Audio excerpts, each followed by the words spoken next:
Hello and welcome to episode 68 of the Your Next Chapter podcast. This is Angela Rasmus and thanks for joining me today. Now, about a year or two ago, I was introduced to a really interesting game, a board game called The Wish. Now, it's a pretty unusual experience. It's all about deciding what it is that you really, really, truly want, and then uncovering what are the beliefs or the blocks that could be getting in the way.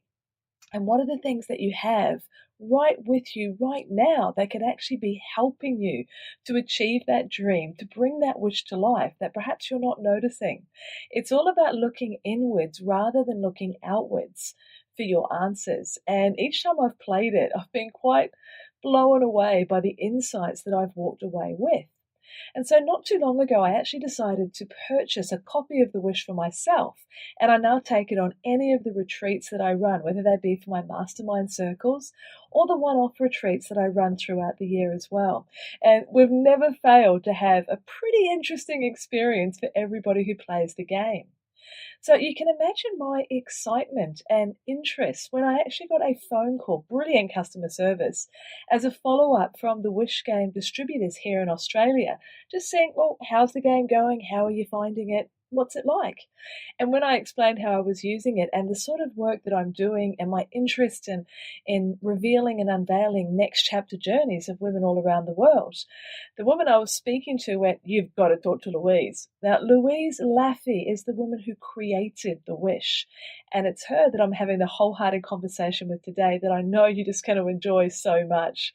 This is a story of next chapters that have really unusual beginnings, and beginnings that at the start, you've got no idea just how far they can go. Now, quite often when we start our journeys, we take those first steps in faith because we can't see the big picture. Well, when The Wish was delivered to Louise, and you'll be absolutely intrigued by how this happened, she also had no idea what was going to happen, but she had an absolute inkling that this was big. This was important. This was needed. And the channeling that happened as a result of being, tapped on the shoulder by the universe is just brilliant to hear. Talk about huge changes from a life in the legal world where, and you've heard this story often before from other people in their next chapters, everything on the outside looked fabbo, everything on the inside not quite so. Stress and overwork and losing relationships and all sorts of things that just weren't working. And Louise was really searching for, opening up to what her next chapter might be, but not knowing what that was. And it was from that place that The Wish was born.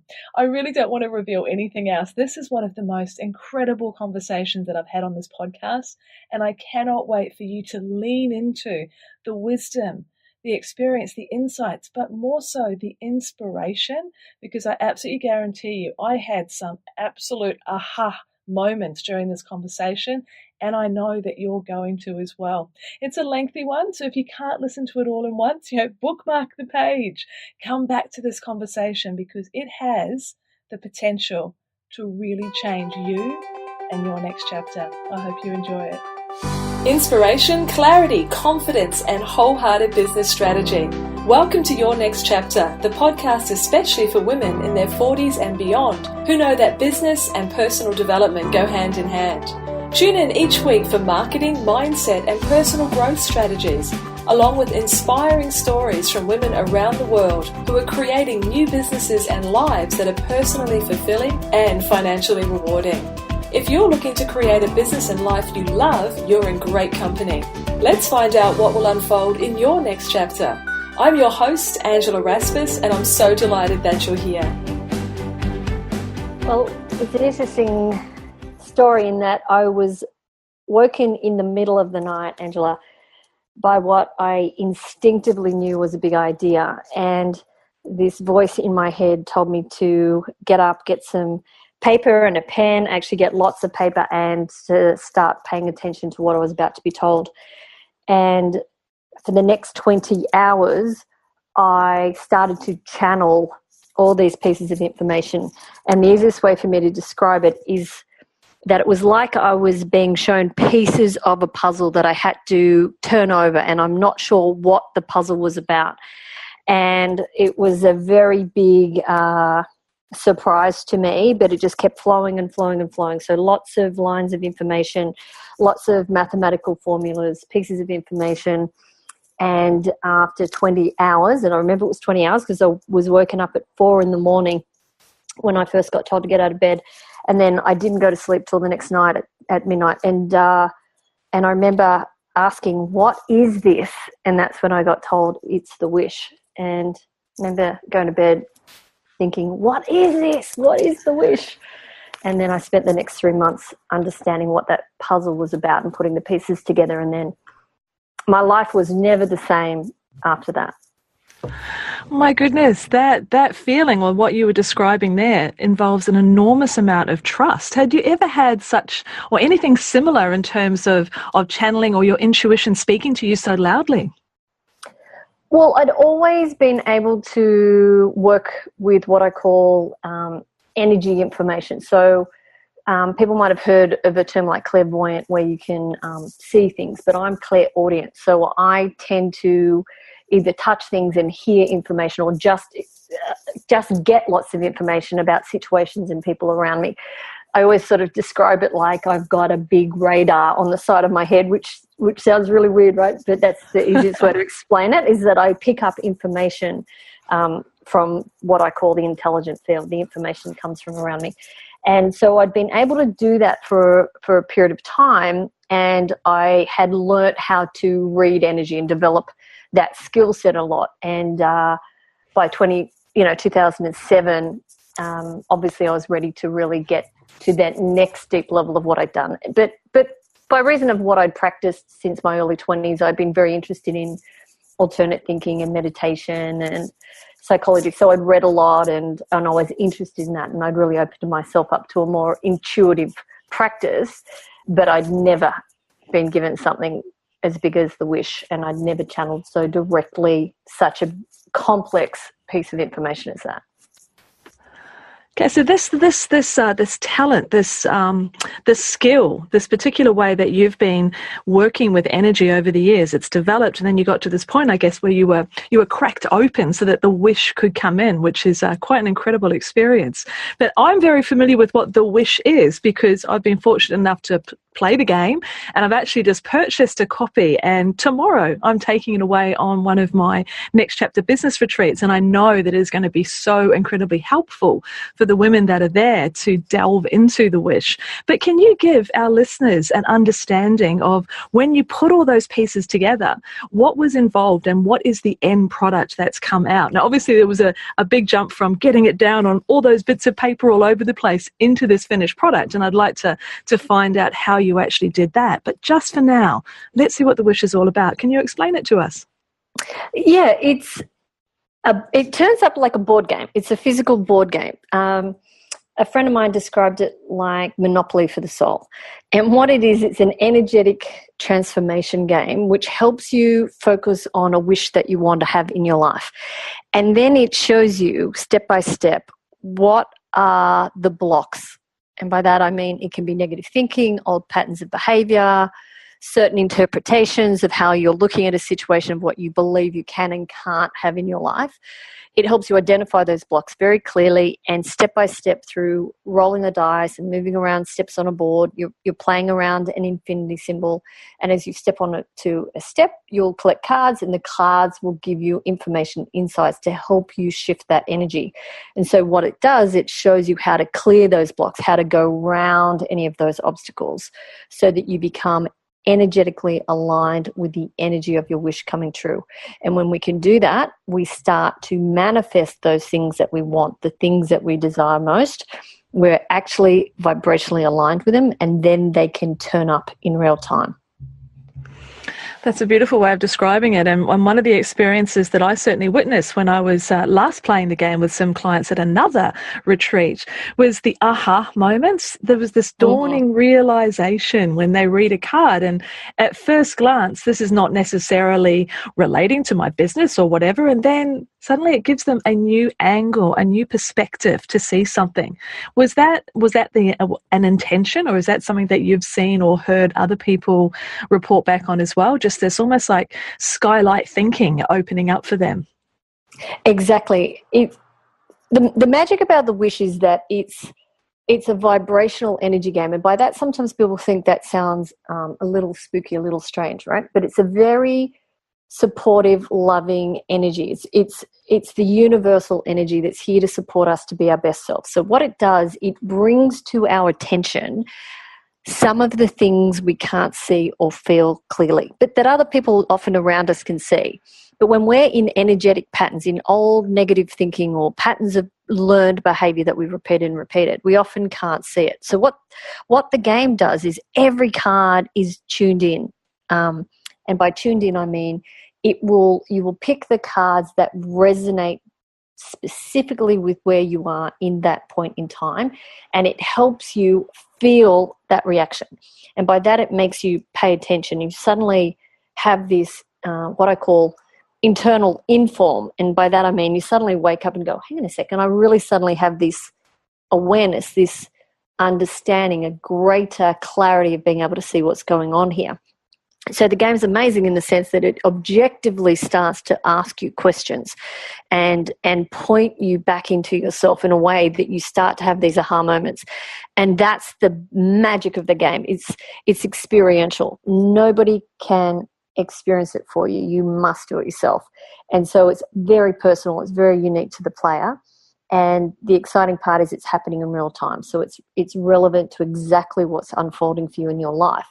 And for those of us who want to separate our lives out in terms of our business part and our personal life and our relationships and all those things, we learn very quickly that you're the common denominator. You're wherever you are, wherever you go, there you are, right? Remember that old saying, you take the same you with you, whatever hat you're putting on your head and whatever role you're playing. So what you start to realize is energy is the thread that comes through every single aspect of your life. So if you manage to shift it in one aspect, it'll have a positive benefit for all aspects of your life. There's a common thread that'll run through your whole life if you look at it closely. That's a great point, and that idea that I've often talked about is that our business lives and our personal lives are entwined, and that's why personal branding and authenticity is so important. I don't want to run into my business being this version of Angela wearing this hat, and then, okay, now I'm at home with my husband and kids, so I'll just put on this uniform instead.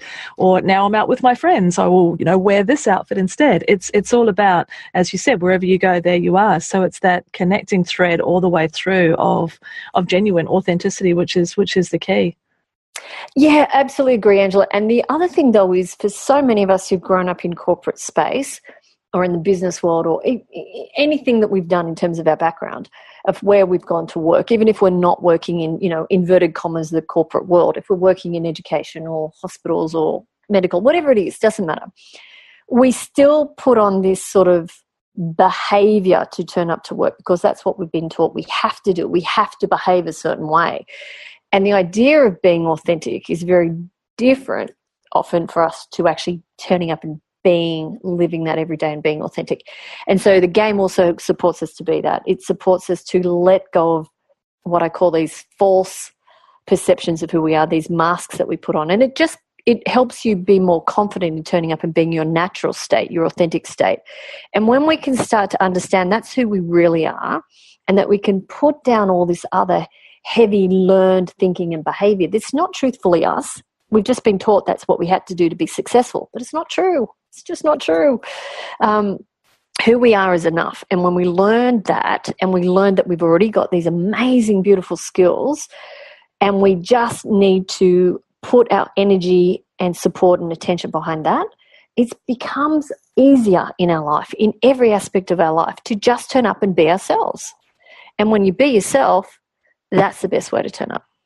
Absolutely. And that sustainability there as well, that concept of if you do let go and be yourself when you are creating a next chapter business, for example, then that can flow. If you try and, like, as you're saying, this is the way that I should be, these are the formulas that I must follow, this is the way that things need to be, that's exhausting. And no wonder. Absolutely exhausting. Absolutely exhausting. I read a comment the other day online. It was an article shared by a colleague talking about if women are starting so many more businesses than men, and if you look at the statistics, we certainly are, why aren't more of us being successful? And I think a big part of that, in my own personal reckoning, two parts to it. One's the self-worth piece of feeling confident and enough so that we can take who we are, what we have to offer out into the market with clarity and confidence. And the other piece is that feeling of needing to act in a certain role in a certain way. And I think those two clash. And long term, it's very difficult to continue energetically in a business that isn't aligned with who you are. Yeah, absolutely. I think that's been the biggest struggle for me as a young woman growing up and really knowing there was a big push-pull thing going on. And I know for a lot of the women who are listening to this, and also any of the men that are listening, it's not just a female issue, but for a lot of people that I deal with, they're really torn between having to live in a modern world and the pressures of what that's like, and having to earn enough money to look after your family and to survive and do all these things, and at the same time your heart's not happy. And so we have this push-pull between the head and the heart. And we are taught in modern life that to be successful, we have to think and do. That's the biggest thing I learned as a young professional woman. It's being successful in a world that really measures success in terms of what I perceive are more masculine values and result-driven formula. And for women, we intuitively know that doesn't work to us on a very deep level. We know that we're more collaborative in the way we want to work. We're what I call thinkers in circles. We think as a community as if this happens, what's going to happen next, and what's going to happen here, and we don't think in straight lines. We think in circles, and so we're constantly always reviewing and coming back to ourselves and going, "Is that going to work?" Now, that's a very different approach in business to what we've been taught is success. And so for many of us, when we really can feel, I do not fit in this round, peg in this square hole, or the other way around, I always like to say it back to front being a woman, that's when we start to question ourselves, right? We go, oh, well, there must be something wrong with me. I have to be the problem. So women do that. They go, oh, well, I've done something wrong, or I've taken on the wrong thing, or I've misunderstood it. No, you don't fit the model that you've been told you should fit into. And now there's a lot of us standing up and saying, I'm not saying that's wrong for everybody, but that doesn't work for me. And I need to find a way to really truthfully, honestly follow my heart and what works for me, and to sustainably and truthfully have a foot in both camps. I don't want to go and be a hippie on the hill and eat lentils and meditate every day. That's a lot of people felt that's what I would do, being a spiritual person and a business person, that I'd opt out and do one or the other. What my whole focus has been is, how do I learn authentically to have a foot in both camps? How do I live with purpose and passion and really make a decision from my heart that truthfully is authentically aligned with me? And how do I do that in a really practical, sustainable way in a modern world that allows me to link my purpose and my prosperity? And that means I can be living a very successful life, doing what I love. And that's a hard step when we're told success looks a certain way, and yet we inherently know that's not true for us. Well, thank goodness these sort of conversations and discussions are taking place more often these days. That recognition that that first mold that you were discussing or describing, that has been, I guess, in a leadership position for so long. That model was the way, the capitalist society has been built, and it doesn't fit us. And we're starting to recognize, if we tried to, as you said, the square peg and the round hole, and wondering why it's not working and seeing the problem with us, it rings true. This conversation absolutely rings true for me with my own personal experience, because after my kids were born and I started a marketing consultancy, which grew into a small agency with staff, and I bought an office and, all of the above. But where I was working purely from the head perspective, from the strategy, from the, well, bigger is better, isn't it? Oh, we'll grow this bigger because that ticks all the boxes. And I really it's really familiar, but I hit that point back in 2012 where it just wasn't filling me up. I didn't want to go and live on a mountain and eat mung beans either, but for about a year, I had a real backlash to it, and I went completely away, total backlash. All I wanted to do was talk about self-worth, very much in the life coaching arena because of my own personal experiences. It was a complete backlash. But then what happened is I gradually realized that my happy space, the place where I could flourish and contribute, was exactly as you described. It was that combination of head and heart. So I could, which is the business I do today with my next chapter. It's all about, as we were talking about before we hit record this afternoon, was that we need to have that absolute anchoring in our own worthiness, a la Brené Brown, who I adore. Yes, absolutely. Then Huge you Brené can Brown bring fan. in. Oh, she's gorgeous, isn't she? But once we've got that anchoring in our inherent value and the value of the thing, whatever the thing is that we feel called to share with the world, then we can move into marketing mode. Then we can work into strategy mode. But without that first piece, forget it.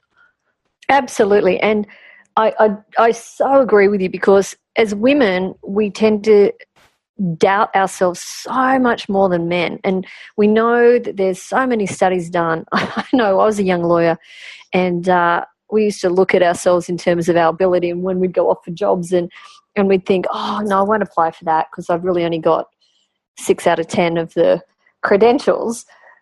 And yet we knew that our male peers might have 3 or 4 of the credentials. They had no qualms about going for those same jobs. And we did lots of those sorts of studies. In interviews about those sorts of things, and we just would say to our peers and say, "What do you mean?" They said, "Well, it doesn't matter. I've got these things that are good for me, and I'm going to go forward."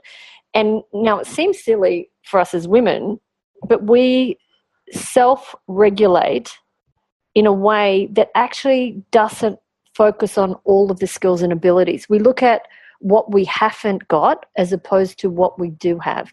And I'm not saying about being falsely, gung-ho here, but I tend to have found in my experience, and certainly in my own life, I tend to be more reserved about putting my best foot forward than just saying, wow, I've got all these things that are going for me and this is great.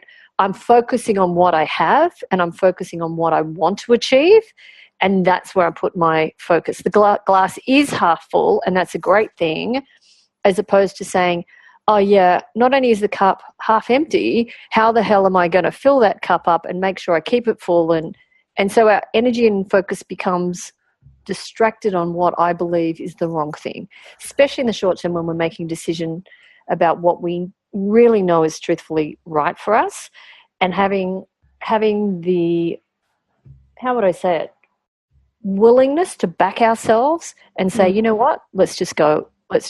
I know this feels a little scary, and yet there's a deeper sense within me that says it's the right thing to do, and I'm going to back myself. And that's the thing we have to listen to. That's the piece we have to listen to, isn't it? Oh, absolutely. And, for anyone who's listening, that's the one thing that I'd say to you. There's plenty of us out there who've gone through exactly the same thing. We know you can feel that fear and anxiety and think, oh, what's going to happen? That's normal. Someone said to me the other day, fear is a positive, it can also be a positive thing, not a negative thing. If we see it as wisdom trying to drive us forward into a certain direction, then we can suddenly think, oh, okay, well, this is keeping me alert, or this is making me go this way and not that way. Then that's a positive. But we always see it as something that's going to demolish us or kill us or annihilate us. But if we can just stay in measure about it and say, yes, it could be a little bit, whoa, what's going to happen?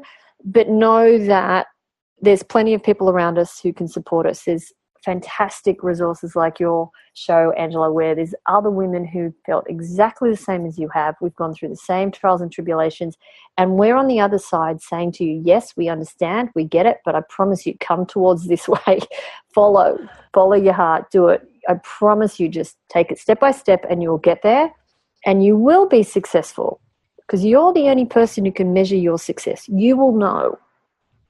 Because your heart will tell you, is this fulfilling for me? Does this light me up? Stop paying attention to what everybody else thinks could be the answer or go wrong. Trust yourself to know yourself better than anyone else and back yourself. have a go and back yourself. That rings true. I really believe that this part of our life, this journey into our next chapter, a huge part of it is learning to trust ourselves. It's learning to look internally before we automatically look externally. Even the simplest of examples, when you're thinking, I want to create this thing, whether it be a program, an experience, a product, whatever it is.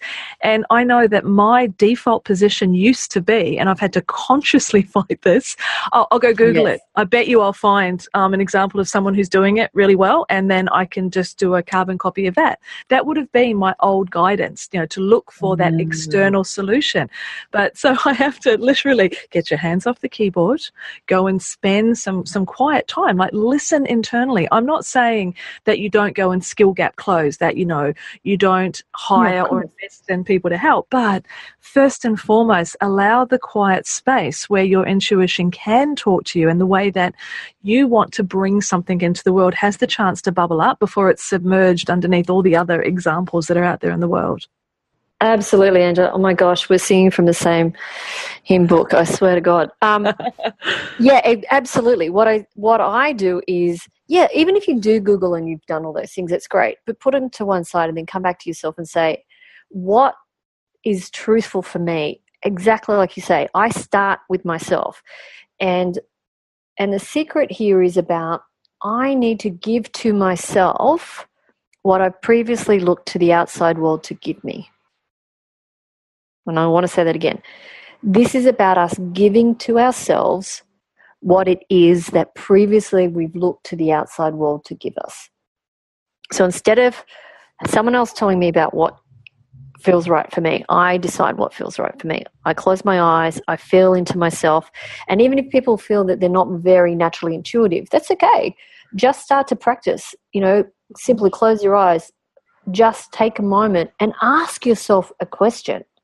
And you'll be so surprised by how quickly the answers will start to come. And the more you practice that, you start to have this inner dialogue. And people often say to me, but how can you trust it? How can you not?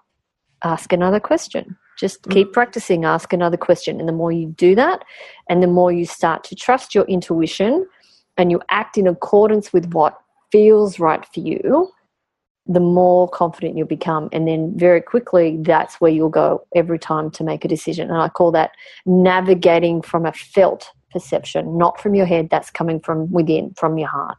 And you're starting to make more conscious choices from a feeling space, not a thinking space. It's safe to say that intuition, like any type of skill, is something that will improve with practice. I loved how you described yourself before as clairaudient, and as in you hear, like that's the way that your answers come to you. I've forgotten the one. You'll probably be able to tell me here. Mine, my sense is I just know. It's Claire. What's that one when you just know? It just arrives fully formed. I want to say clairsentient, but I know clairsentient is touching things and feeling. But if I'm saying you just know, I'd be even going one step further. That's just you. That's just you being so connected to your true self. That knowing is just the strongest answer. That's you navigating from your true self, your authentic space. You've developed such a strong relationship with yourself that you're just completely aligned with your deepest truth. Well, it's definitely something that I'm working on, but I think there's another step here as well, Louise, which is you can just know something, but it's whether or not you are willing to then accept it and to work with it. Because you can just know something and you can put it on the shelf and go, nope, it feels right, but no, for whatever reason. So that's why I really believe it's that trust point. And another point that you made a wee while ago was that there's having people around you who can help you on this journey feels really important as well. I know you need to trust yourself internally. You need to work on that body barometer, giving to yourself what you previously looked externally for. But how important do you feel it is to have like-minded people or some sort of circle of support around you? How's that been in your journey? So critically important. I've had phenomenal support along the way from people that have really championed me in terms of the work that I've done. I had an amazing mentor very early in my career, a lady called Diana Ryle, and some people might know her. She was just one of those women that was quite unusual in the way that she stood up and spoke. But most importantly, she just kept backing you and encouraging you, and to say, you know, follow what's truthful for you, stand up and do it your way. And she was also the same person who would put a hand on your shoulder and say, hey, you know, you might need to soften a little bit here or think about this a little bit deeper. And so she was wise. She was a wise woman in the sense that she gave you that backing. She wasn't, you know, all peaches and cream all the time. You know, she really would challenge you about things. But what I'd say was, for anybody there that is out listening, there are so many fabulous resources online that you can come to. Look on Facebook about the types of people that you feel are walking a talk that you resonate with. You mentioned people like Brené Brown. She's fantastic. Or you could talk about people like Martha Beck, who is one of the great teachers in the US. She's a fantastic person I know well, and I really admire Martha. There's a lot of Australians who are doing phenomenal work as well. And most importantly, you want to be in a community where people will support you to turn up and have a go, and that's the most important thing. And if you have people who are knocking you down, step away from them. Just step away for a while. And doesn't mean you have to completely remove people from your life, but in this phase of trying to develop an idea, you want to be with people who are going to cheerlead you every step of the way and genuinely want to support you and see you succeed for no other reason than they want you to succeed. Like, people are generous. They want you to be your best self. Go and put your time and attention with people like that, because when people are empowered, their first reaction is to lift other people as well. They want to share that space. They're not jealous of you. They're not wanting anything from you. They're generous of spirit because that's who they are. And that's where I'd be really encouraging people to go there. That's the sort of people you certainly want to have in your corner on this journey. Sure. So we've found those people, we've got them in our corner, and as you've said, you've had this phenomenal support along your journey. But what's actually occurred to me here is that this conversation we're having needs to go back a little bit, because when you had that experience, when you channeled the wish that came to you, you weren't actually in this type of business, in this sort of space. You were in a very, very different role. And what I'd love you to share with us, because I do believe that next chapters are very much an evolution. And as you said, the following your heart, the listening, the tuning in. But what was that like for you to move from the corporate space into this more full-time, energetic, I'm going to make a significant impact on the world type space? Talk to us about the actual evolution, if you will. Well, the truth is I'm still very much in corporate space. So I'm one of those lucky people that's got a foot in both camps and working across probably what seems like mainstream commercial work and spiritual work as well, because that's very much what my business is. It's taking the extreme of energy work from one extreme of mainstream commercial right through to doing work with executive teams and teaching wish games and traveling and doing educational programs online. So for me, the background that I came from was that I grew up as a lawyer. I left school and gone to law school in Sydney and did what I wanted to do. So graduated, joined a big firm, and, like a lot of people, get into the first few years of your career and you feel like, great, this is fantastic, and you're off and running. But in my late 20s, one of my very close friends suddenly was diagnosed with cancer, and he died very suddenly. And that had a huge impact on my life. And I ended up going to South America and taking some time out, and it was the start of a very deep spiritual journey for me. And I spent 6 months traveling in South America, and I loved it. I just got away from all the pressures of work. But what had happened was, when my friend had died, it really brought home to question, what are you doing? Are you really living the life that you want to live? Because he was a very young person when he died. And we'd all been caught up in this very busy corporate life. And the truth was, I was unhappy. I was really kidding myself. I looked on paper like I had all the trappings of the modern life. I was working in a big firm. I had an office that looked over the Harbour Bridge and the Opera House, and, I looked very important and had, all these important projects, and, everybody would say that it looked, pretty spectacular. But the truth was I wasn't happy. I was overworked. I was stressed. I didn't have a lot of time out. My relationship had broken up. Normal pressures had really caught up on me. And when this happened and I got to press pause and really reassess my life, I suddenly realized there was so much more that I wanted to be doing. And yet I had chosen exactly that path, but I'd done so at the expense of everything else. And so suddenly I'm in South America having this beautiful time and loving it. But like all young travelers, the money ran out and I had to come back to work. And it was a big dilemma. I mean, it sounds a little bit cliched, right? A very first world problem, right? But the truth is, for many of us who are living this life, it was a really big dilemma for me as a younger person, because I was like, well, how do I stay and live in this modern world and enjoy the parts that I'm enjoying, and yet how can I really be truthful and follow my heart? And my heart was I wanted to travel more. I wanted to do more spiritual work. I wanted to do both. And so when I came back, it became my mission to work out, how do I do both? How do I balance? How do I do the energy of and as opposed to the energy of all? And then that's what I really focused my own personal path on. I learned how to stay in corporate and bring the spiritual aspects of my life more and more into my everyday work. And how could I turn up and be a walking demonstration of that sort of spiritual practice, but in a way that wasn't trying to be too spiritual. Just how could I take those lessons and how I was approaching and living my life, how could I do that in a way that was impacting the success that I was having every day?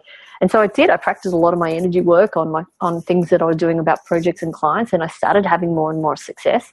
And people would comment to me and they'd say, what? They could never put their finger on it. They're like, what is it about you? And I'd smile and I'd think, well, I've just got my life more in balance. And so then people very quickly started to pay attention that I was having quite a lot of success in business and things that I was doing.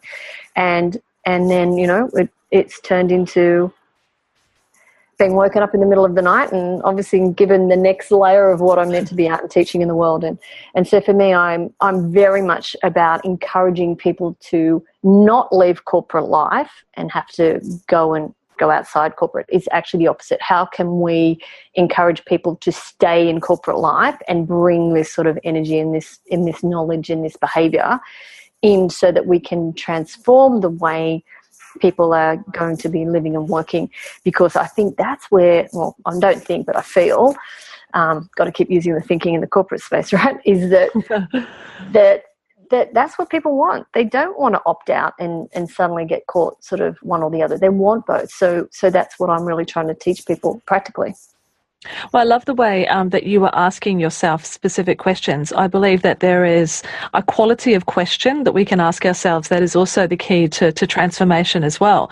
You weren't asking yourself like, oh, how can I get out of this space? And, how can I have a totally different life? It was more like, how can I bring this aspect in here?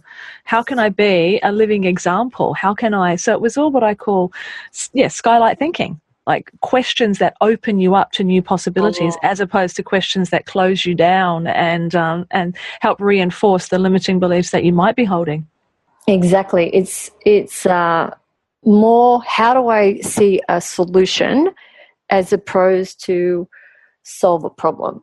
And that might sound a little strange, but it's truthful. It's like, if I had a block in my life, it'd be like, okay, well, if the block's there, how do I learn to work with the block rather than always try to remove it? How do I work with it? And that's the path of least resistance. How do we learn to work with the things that are happening in our life? How do we learn to work with energy? How do we see those as ways to shape us and move us into a different direction and different opportunities? And really, I see every single thing that's given to me, be it a challenge or a block or whatever, as a gift. And at first you think, oh, really? That sounds great in theory, hard in practice. But the more you practice it, you really understand that, wow, every single time I get given something, I can see it as a way for me to stop and look and go, okay, I've been given this for a reason. What's the way for me to improve the way I'm doing this? Or what's the way for me to see a different solution? Or what's the way for me to just stop and go? Because sometimes when you get a block like that, the universe is saying, stop. do not go off this cliff, right? It's stopping us on purpose to help us and be supportive, but we want to see it as a bad thing, and it's not true. So it's just a way for us to be innovative and to start to think outside the box and start to look at different ways of being in the world. And that's what makes us excited by new ideas and new creative ideas. That's the whole point of people who are starting businesses. That's what got you going in the first place. So all you're doing is you're just expanding and strengthening that and practicing that more and more over and over and over again. How about the idea, because this really appeals to me, and that concept of skylight thinking, which I sort of created my own version of it a couple of years ago and try to live by that as well. And I think there's someone else we have in common, which is Mike Dooley from Infinite Possibilities. I just finished his certification training. Mike's a friend of mine, yes. Yeah, Mike's it was wonderful. A wonderful way of looking at things. Thoughts become things, such a simple but encapsulates so much. But that idea, as you're saying, as we're starting new businesses, we're driven by our ideas, by our creativity, by our desire to expand, to fulfill, to contribute. There's so many pieces that drive it. But with that confidence piece, that self-esteem, self-worth, being one of the blocks that can often stand in the way, what would be your experience, or if I can go so far as to say your advice, when people are trying to do things and they keep coming up against resistance? How can you judge when that resistance, as you're saying, that is the universe saying, don't jump off this cliff, or the resistance is that this is not the thing. I need to try something else entirely. And that tension between persistence versus banging your head against the brick wall, how do we tune into that and make some choices as to whether it is the former or the latter? Yeah, it's a really good question. In my experience, the way that I've been successful is if something stops me as a block and it comes up as a resistance, it's the universe saying, stop. We want to point you back into yourself. There's something here we want you to pay attention to. So what we tend to do is we tend to jump straight into our head and we think and we go, oh, what's this mean? And analyze it, and what can I do to fix it? Well, if you can just come back and go, what if it's not broken? What if the resistance isn't about something being broken? What if you can sit and say, what's the feeling that is triggered in me as a result of this resistance coming up? Because for so many of us, and I know a lot of us who are listening and on this call will have had this experience many, many times, we straight away assume there's something wrong with us, right? And especially as women, we blame ourselves, like I've said. Oh, I'm not good, or I'm this, or I'm that, or I've got it wrong. Okay. My advice to anyone listening is, in the moment that you get resistance, can you just be willing to pause for a moment and just feel the feelings that get triggered by that resistance? And when we can say to ourselves, I'm just going to stop and feel the feeling, what we're doing is we're allowing ourselves to integrate energy that hasn't been completed. And by that, it's pain, it's fear, it's grief, it's worry. It's all this mental story, all this mental anguish that's attached to a feeling. But when we can just sit and feel a feeling, we start to notice that the story that we've attached to that feeling starts to separate. And when we can just let that undo, what happens is we start to integrate this energy, and we find that the story dissolves, and we just have an experience of a feeling. And it becomes lighter and easier. And suddenly the resistance is lifted. And the resistance is a mental story that we've made it mean something. Now, the more that we practice that, you'll start to notice, oh, suddenly I feel lighter. There's not so much story here. And then if you really stay and just focus on your breath and feel a feeling, you'll just get what I call this inform. And the inform is what you said. It's just this information that comes up and out of you. You just know something, or you just get this intuitive message, and it just comes from within you. And when we can start to practice that, that's when you can hear the next step. And the more you just practice that little episode, that little exercise, the more that you start to do that and you just stop, you'll realize there's this deep wisdom within us that is constantly trying to get our attention. And in fact, the resistance is calling us to listen to that. It's actually pointing us back inward to feel the feeling and allow that wisdom from within us to come up and for that to guide us on the next step. And I promise you, if you practice that, you will start to get into this rhythm where you start to make very wise decisions because you can feel the truth of it. It just feels right. I love that idea, that reframe. It's something that I call the power of the pause, but the way that you've described it just encapsulates it. I've got sort of this vision now of the universe holding onto one of those stop signs, sort of stepping out in front of your car and going, whoa, there's some stuff that you need to just consider. Could you just not keep going at 100 miles an hour? Could you just pause for a moment and actually feel rather than think? That description. Well, that description that you've got of separating the story from the feelings, because I know without a doubt I've done a lot of work in this area, and I can see that the reason why self-worth is such an issue that I like to work with is, of course, because it's such an issue that I've had to work through. So the two are so connected. And I know that my reaction to things is often rooted in the past. It's not the thing that's happening right now. Not at all, is it? No, that's right. And yet it's understandable. Yes, but it's really understandable why we have those reactions, right? And we know we are always trying to do the right thing, but the biggest thing that we find we trip ourselves up on is this judgment of, I'm going to get it wrong, and what if I don't do this? And so we second guess ourselves all the time. Now, the truth is we just have to come back and make a choice. And someone asked me once, what's the greatest lesson you've ever learned along your spiritual business path? And it is that I cannot make a mistake. Now, that sounds a very bold comment to say, but it is truthful when you can really get all I'm making in every step is I'm making a choice with the information I have at that time to the best of my ability. I'm not a reckless person, as I'm sure everyone listening isn't either. They're not reckless. They're not trying to go out and create havoc or, be ignorant or make mistakes, in inverted commas mistake. That's just a mistake in our thinking and how we're interpreting something. If we can just say, I've just made a choice, and guess what? You'll know very quickly when you've made that choice if it's a right choice or not. You know that awful feeling where you get the pit in the stomach feeling of, oh no, this is not right. Great. In that moment, stop, pause. Okay, this doesn't feel right. And you notice that's where you get the decision. You go, it doesn't feel right. That's what stops you straight away. It's more feeling, not thinking, it's more feeling. You get that feeling.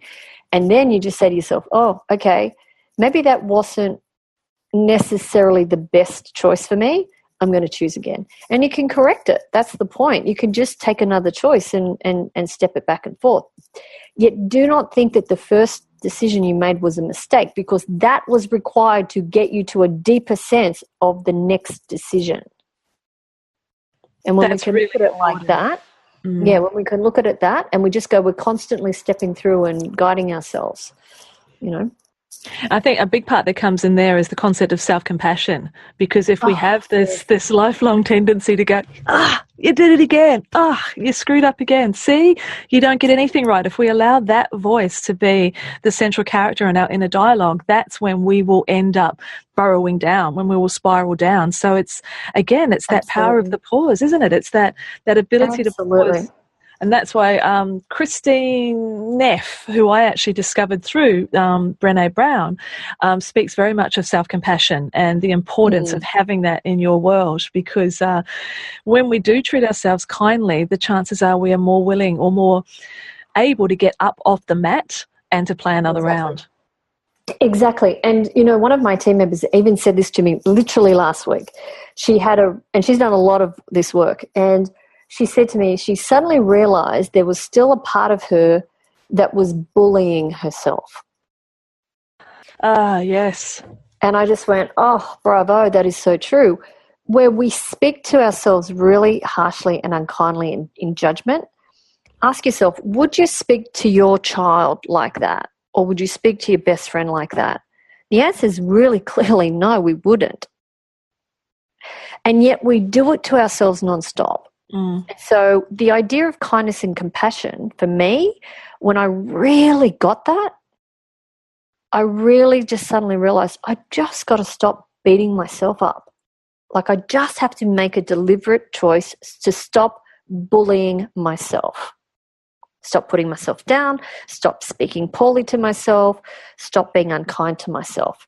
And I tell you, if anyone wants to have a look at how badly we speak to ourselves, I do an exercise where If I've got an issue with someone, I write a letter down about all the things that are upsetting me about that person.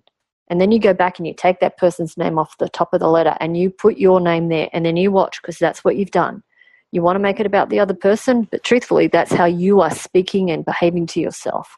And when you suddenly have those aha moments, I've had those quite a few times, you suddenly go, oh, no, right? And you get a shock. And then you suddenly go, wow, I didn't realize that I was being so tough. Because we can sort of have the idea, yeah, let's be loving and compassionate to ourselves, right? But we don't truly take it on board. But when you actually you are bullying yourself.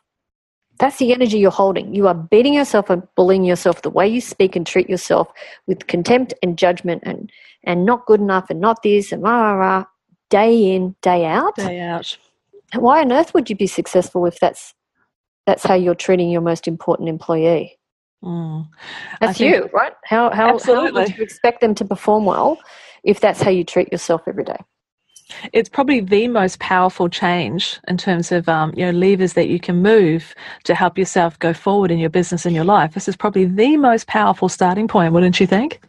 Oh, without a doubt, because you are the business. It's your energetic vibration. The more you be your authentic, loving, kind, spectacular self, and that you back that day in, day out, the more the energy of who you are in your business radiates out. But people can feel it. You can feel it. You know that you're drawn to people that, have got good energy and those who don't. Look at someone like a Brené Brown, right? She talks about vulnerability. Why is she so hugely popular? Because people relate to the fact that she has been vulnerable and they need that in their life. And she's so loving and kind to herself. And she speaks about that so freely and so openly and so powerfully. And look at the impact that she's had. Amazing from when she started her TED Talk. I remember watching her saying, I was really concerned 300 or 400 people were going to watch me. Within a couple of days, I think she had 11 million or something. And now you watch her on telly with Oprah when she's on Super Soul Sunday or when she's been interviewed anywhere. She's so vibrant. But it started from being in a place of self-doubt and having vulnerability and being willing to be kind to herself around that key issue, and she's just flourished. There's a beautiful piece in her latest book, Braving the Wilderness, which I read last week. I couldn't wait to get my hands on it. And she speaks perfectly to a moment of authenticity when she was beginning to speak in the corporate space. And she'd gone to her first event, and the stylist had told her how she had to dress, and the black pants and the court shoes and the this and that. And she's standing there going, "Oh, this doesn't feel right." So she went back in, stuck on a jeans, stuck on her clogs, went out there and wowed the audience because she was in her own energy. She wasn't, allowing herself to be manipulated into a form that other people thought that she should be. So that, we can't all be Brené Brown, but we can all have the energy and the intention of Brené Brown, which is to, here's my message, this is me, right. Here I am. But everybody gets to be their version of a Brené Brown. Yes. That's the point. We just need to be willing to settle into that. Exactly. Oh my goodness, Louise, this has been one of the most expansive conversations that I've had on the podcast. It's wonderful. We talk about the concept of way showers, of people who are striding the path, who are moving beautifully into their next chapters and contributing and having an impact as a result of that original intention. And you, my darling, are most definitely a way shower for us of what's possible when you do embrace what's calling you. Oh, thank you, Angela. It's so sweet. And I just love that I get to have these sorts of conversations and just so want to call out and say hi to everybody and say thank you so much for listening in today, because for anyone who's sitting in that space of going, am I doing the right thing? Am I heading in the right direction? I hope the conversation has given you a little bit of support, a little bit of spark to know that we're here cheerleading you, that we want you to be successful, and that if we can do anything to be supportive and help you on any level, energetically, just from reaching out and saying hi to us or whatever it is, please do that, because that's what we're about. We really want to, both of us, I know with Angela having spoken to you, that's what we're about. That's our platform and what we genuinely want to be helping other people to do. And just remember, we started where you started. That's the point. I started here 25 years ago, and I listened to many podcasts with people like we were having this conversation, Angela. So I started back there. You always have to start at the beginning and just one day at a time and keep going and keep going and keep backing yourself, and you will get there. Absolutely. Never a truer word spoken. So in the spirit of that, Louise, for us to come and find you in this big wide world, where are the best spots? Where can we find you online to begin that connection and continue this conversation? The quickest way for people to find me is on Facebook. So if you look me up on louise.laffey.8 on Facebook, that's my public profile page. I always also have a website, louiselaffey.com, that talks about things that I've got coming up. And if people wanted to find out a little bit more about the Wish game, you can look us up at the Wish 8 is the line for Facebook, and also thewish8.com is our website page.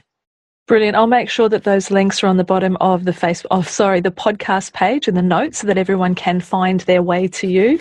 And I particularly loved when we go to your personal website, the Louise Laffey website, that the big banner or the message straight across the top is welcome to the New Heart movement.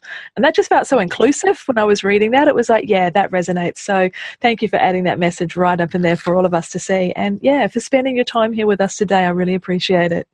Oh, thank you, Andrew. It's been a pleasure, and it's been lovely speaking to everyone. So thank you so much for having me, and I look forward to staying connected.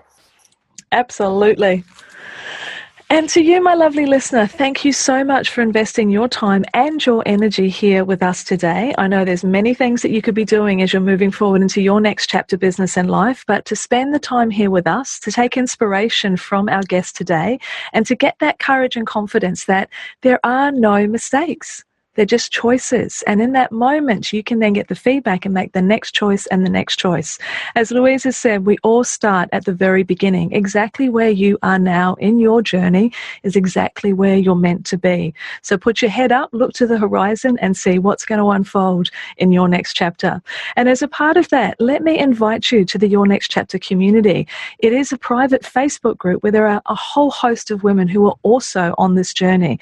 Kindred spirits, as we've heard today, are such an important part of your own success as you define it. So surround yourself with people who will lift you up, and then you get to do the same for other women around you as well. So to find that community, simply go to my website, angelarasmus.com/community, and you'll find the entry point through into our community. And I'd love to meet with you there. So again, thank you for your time, and I look forward to connecting with you again on the next episode of the Your Next Chapter podcast. Take care. Thanks for listening to the Your Next Chapter podcast. If you've enjoyed this episode, please let me know. Pop over to angelarasmus.com to subscribe to the show and leave a review. And whilst you're there, you can also enjoy valuable free resources, including show notes and downloads, along with the Next Chapter community, where you can connect with other wholehearted women on the same journey as you. We'd love to welcome and support you as your next chapter unfolds. See you next time.